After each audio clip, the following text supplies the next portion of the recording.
안녕하세요. 오늘의 엄마 창업가 라이프살롱 김태진 대표님을 소개합니다. 안녕하세요. 8살 된 아들과 6살 둔 아들을 둔 엄마 김태진입니다.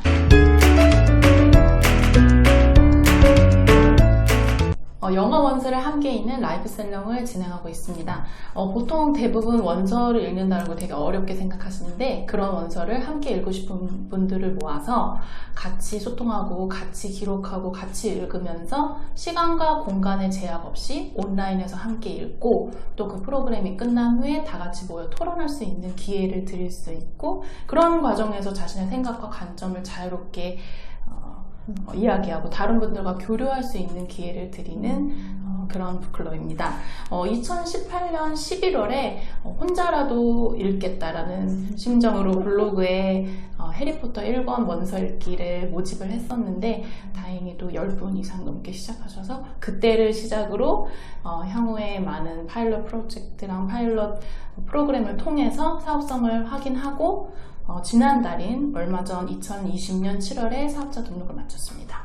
이게 성인들을 위한 영어 원서 읽기 프로그램이란 게 굉장히 이렇게 친숙하게 느껴지면서도 이거를 사업화하셨다는 게 너무 신선하거든요. 네. 이게 어떤 계기로 이걸 시작하게 되셨나요?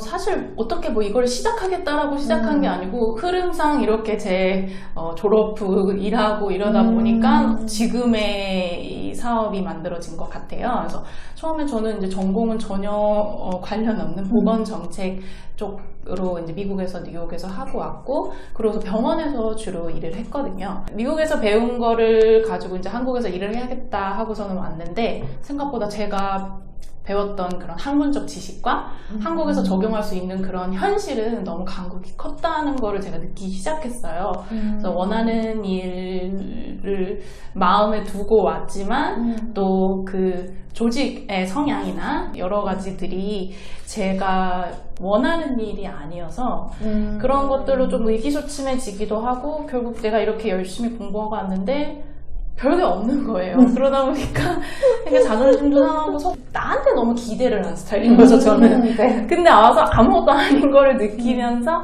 그 일의 업무에 또 이제 즐거움을 못 느끼다 보니까 계속 뭔가를 꿈을 꾸면서 진행할 수가 없는 상태가 계속 왔던 것 같아요.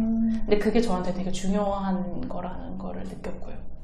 근데 또 하는 거를 또 열심히 하는데 또 스트레스를 또 되게 잘 받아요. 하기 싫은 일을 하면 스트레스를 되게 잘 받아서 또 제가 일하는 과정에서 또 유산을 한번 하고 그러면서 이제 몸과 마음이 이제 망가지면서 이제 무너진 상황이 있었어요. 그래서 그때 이후로 그냥 애들을 키우겠다며 전업주부가 됐죠. 일 그만두고 나서 바로 이 영어 원서 읽기 모임으로 창업을 생각을 하시게 된 건가요? 아니에요. 전혀 아니에요. 그러니까 이것도 그러니까 사실 계속 대학원 졸업하고 나서부터는 나 뭘 해먹고 살아야 되지는 항상 생각이 있었어요. 왜냐면 그 일이 저한테 그 꿈을 꾸게 해주지 못하는 일이다 보니까 뭔가 저를 채워주려면은 무엇을 해야 되느냐는 계속 꾸준히 생각했는데 근데 문제는 그 이상을 못 가는 거예요. 계속 제자리예요. 그러니까 뭔가 하려면 또 회사밖에 없어요. 그러니까 제가 저를 잘 바라보니 학벌만 좋았지 뭐 기술이 있는 것도 아니고 전문직도 아니고 그렇다고 뭐 센스가 되게 뛰어나서 뭔가 다른 거를 잘 배우는 스타일도 아니고 또 사업적인 감도 전무해가지고 또 뭐 장사도 정말 그건 엄두도 못 냈고요. 근데 해외에서 그 보건 정책학 공부를 하셨는데 그거 거의 전문 아니에요?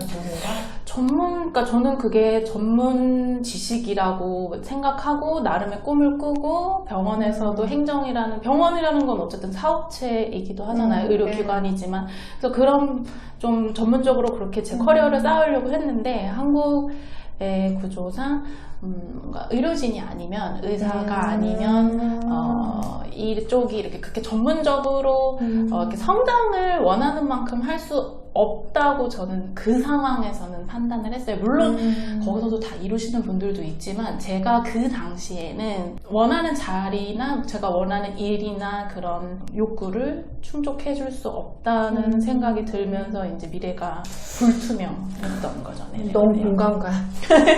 네네. 그러니까 네. 그런 것들이 겹치고 겹치다 보니까 도대체 그럼 난 뭘 해야 되나 이렇게.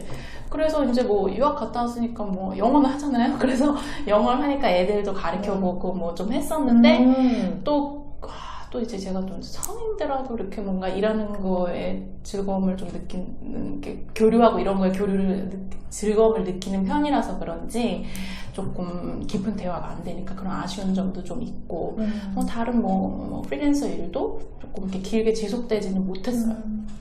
그래서 그 두 아이를 낳고도 그래서 제가 재취업을 했거든요. 6년을 애를 보다가 더 이상 나는 이렇게 못 살겠다. 나는 나가서 일을 해야겠다. 근데 그 당시 이제 그러니까 이제 뭔가 또 일을 해야 되니까 또 다시 제자리니까 또 회사를 가고 제가 했던 일을 하는 수밖에 없는 거예요. 맞아. 고민하다가 다니던 게 회사밖에 없으니까. 왜냐면 따로 할 수 있는 게 없으니까요. 아니면 나 그냥 계속 해봐야 되는데. 맞아. 그러니까 또 이제 사회에서 인정받고 싶은 그게 큰 하나 애들 보다 보면은 그러면 그 회사는 바로 직방으로 주잖아요. 오, 나 어디 회사 다녀요. 오, 워킹맘, 오, 회사 다녀. 이런 거 되게 맞아. 또 그런 게 직급도 딱 부여되고. 네, 좀 있잖아요. 그런 게. 그러니까 이제 정직원으로 다행히도 재취업이 됐어요. 그러면서 막 또 애만 보다가 막 아랍에미레이트 출장도 가고 막 또 뭐 다른 분들하고 막 유명하신 분들하고 일하고 이러니까 신도 나고 막 그랬는데 이게 한 6개월 정도 지나니까 이제 몸도 힘들고 이러면서 주위를 바라보고 이러다 보니까 어쩌면 이게 내가 원하는 삶이 아닌 것 같기도 하다라는 생각이 들면서 그 제가 갖고 있던 커리어 우먼에 대한 환상이 살짝씩 깨지는 느낌이었어요. 여성 임원들을 눈으로 보니까 내가 저렇게 살고 싶으냐는 거예요.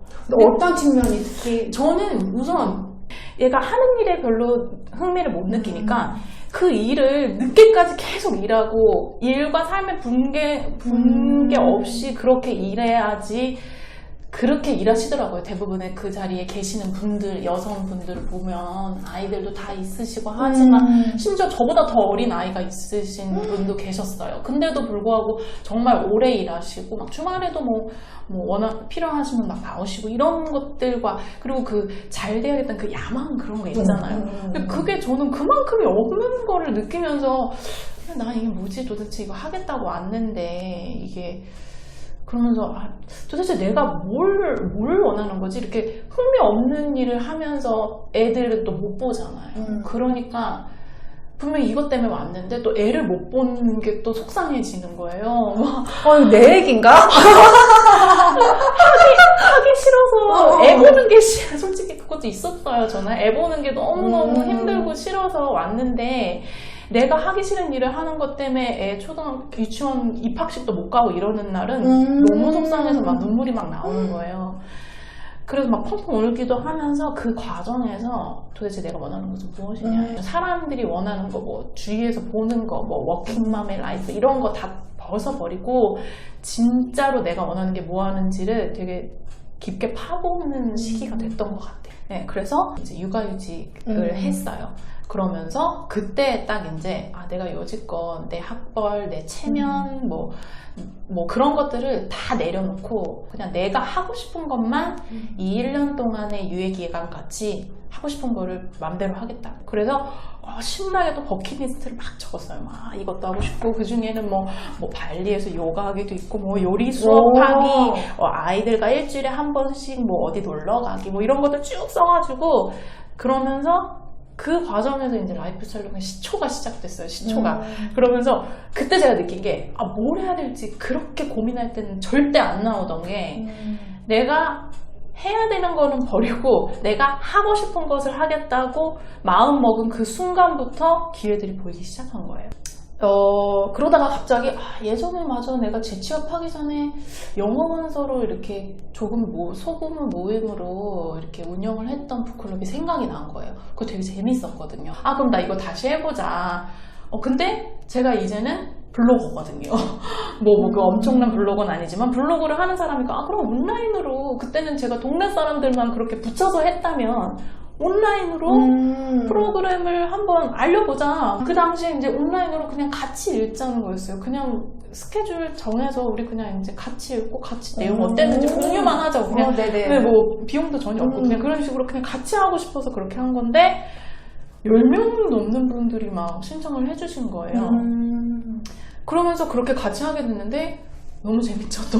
너무 재밌고 이분들이 제 지금 라이프 살롱이 오는데 아주 큰 공헌을 해주신 분들이에요. 되게 많은 아이디어를 주시고 제 프로그램 굉장히 좋아해 주시고 또 그 이후로 계속 연락하면서 어떻게 하면 더 좋을지 이걸 사업으로 한다면은 이런 것들 넣으면 좋겠다 이런 것들도 막 얘기해 주시고 그렇게 하면서 제가 그때 그 해리포터 원서잖아요. 그래서 제가 이분들을 꼭 그 뭐라고 말씀드리면 마법 같은 존재라고 했어요. 왜냐면은 갑자기 짜잔하고 나타난 거거든요. 그래서 마법이라는 게 해리포터 같이 그런 책에서만 나오는 게 아니고 내 삶에서도 진짜 일어날 수 있구나. 내가 정말 진정으로 원하면 이런 사람들이 나한테 끌어당기고 이런 사람들이 나에게 조건 없이 나한테 아이디어를 주고 힘을 주는 게 되게 컸어요. 할 수 있다고 얘기해 주는 거 되게 자신감이 많이 떨어져 있는 상태잖아요. 근데 누군가 뭔가 할 수 있다는 거 잘할 수 있을 것 같다고 이렇게 응원해 주신 분들이 있어서 그때 그렇게 시작을 했던 것 같아요. 근데 이게 그 책 읽기 모임 같은 거는 왜 동네 도서관이나 이런 데서도 많이 있고 하잖아요. 네. 원서 읽기는 실제로 얼마나 있는지는 잘 모르겠는데 이거를 그냥 사실 보통은 겉에서 보면은 그냥 취미 활동 정도로 생각할 수 있거든요. 요즘에 뭐 트레바리 같은 게 이제 북클럽, 유료 북클럽을 이제 요즘에 많이 포지션을 잡았지만 거기서 참여하신 분이 뭐 사업적인 아이디어를 내시거나 하셨잖아요. 근데 그게 너무 궁금해요. 이거는 이런 모임을 어떻게 사업적으로 풀 수 있는지. 그러니까 여기까지는 회사 이렇게 피지컬 뭔가 엔티티가 있는 곳에 들어가서 자격을 쥐어받고 일하는 게 있었는데 세상이 너무 변한 거예요. 온라인이라는 거에서 내가 사업이 되는 거에 대해서 그때 처음 깨닫기 시작한 것 같아요. 온라인이면 뭐 네이버 카페 뭐 네이버 그러니까 제가 저 하나가 라이프 살롱 진화라는 게 브랜드가 돼서 네이버 블로그도 그런 식으로 저는 제 하나의 작은 사업체로 생각해요. 그렇게 하고 그거로 제 브랜딩을 해가면서 그 프로그램을 만들어서 그 프로그램에서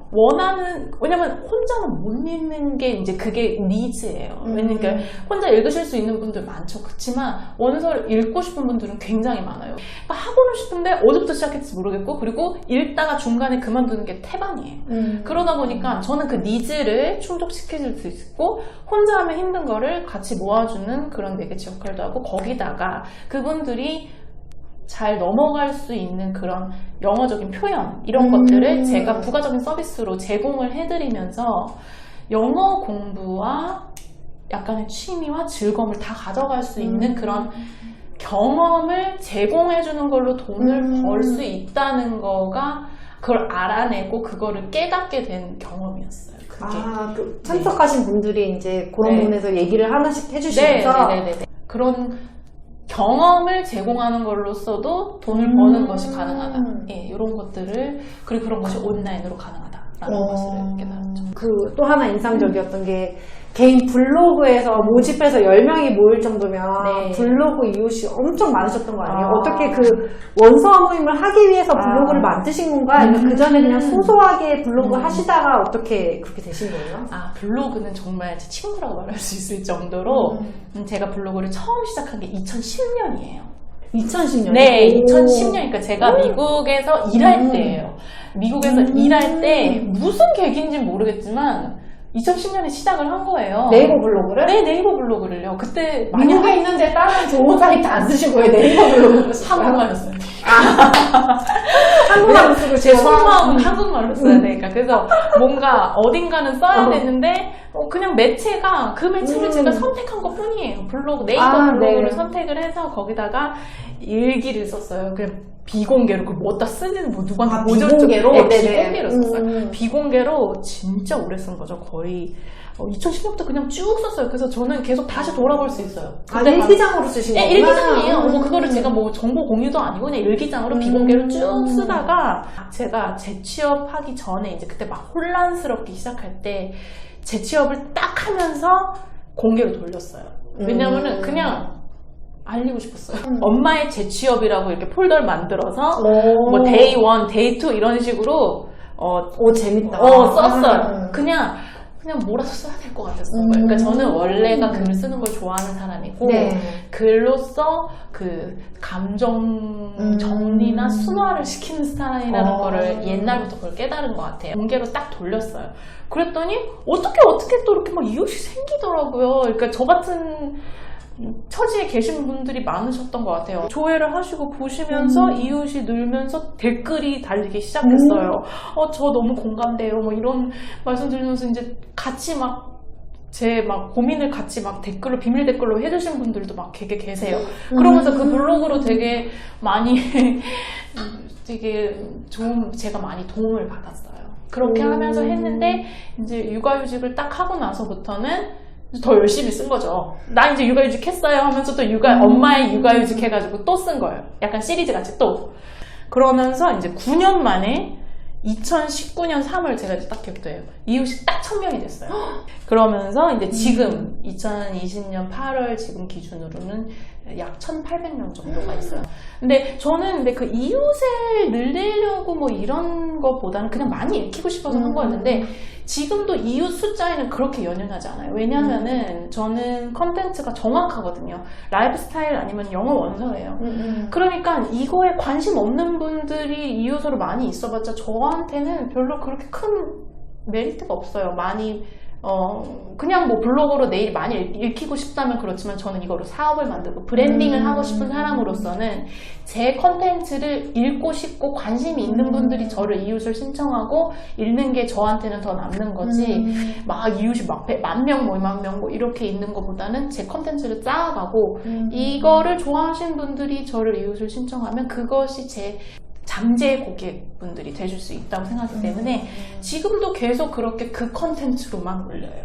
그 원서 읽기 컨텐츠를 올리신 시점은 그 처음 해리포터로 모집하실 그 시점이 처음으로 거의 그때부터 좀 전문적으로 약간 하게 된 거예요. 그전에는 뭐 읽었다 뭐 이런 책 읽었다 정도만 했고 그리고 국내 도서 많이 읽었던 거 국내 도서 많이 읽었거든요. 그런 리뷰 많이 올렸지만 그 이후로부터는 이제 원서를 조금 더 집중해서 제가 신경 써서 올렸죠. 네. 그럼 그때 블로그 이름을 라이프 살롱이라고 그때 지으신 거예요? 네, 라이프 살롱을 그 시대 때 이제 이름을 짓고 싶어서 저는 그런 브랜딩을 옛날부터 생각을 하고 있었기 때문에 이름이 있어야 된다. 뭔가가 여기서 내 이 블로그가 무형이잖아요. 네네. 보이지 않는데 이거를 어떻게 각인시켜 줄 것인가 하는 거는 결국 브랜딩이고 그러면은 이름이 필요하다고 생각했고 살롱이 이렇게 왜 옛날에 프랑스 시대에서 이렇게 같이 노소 상관없이 남녀 상관없이 자유롭게 말을 나눴던 곳처럼 라이프 살롱도 그렇게 영어 원서를 읽으면서